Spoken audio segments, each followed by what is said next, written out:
আজকে উপমা যে ঘরে পড়াশোনা করে সেই ঘরটা দেখায় আসেন। কি সুন্দর করে গুছাই রাখছে দেখেন, যেভাবে পড়াশোনা করছে ওইভাবে রেখে দিছে। মানে এটা মানুষের ঘর নাকি যে পুতুলগুলোই রাখা থাকে আল্লাহই জানে। ওর মা যতক্ষণ না গুছাই দিবে এই বলতো মানে যেখানে পড়তে বসবে ওইখানে এভাবে বইগুলো রেখে দিবে।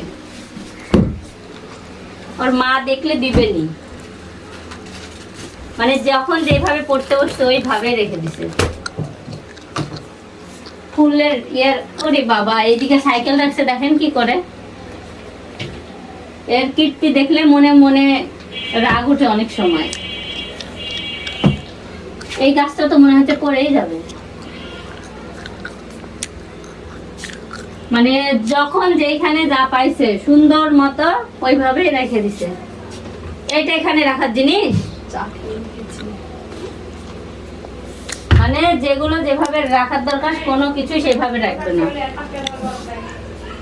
এইদিকে এগুলা কি করে রাখছে, মানে মুখে দিছে আর এইভাবে গুছাই রাখছে।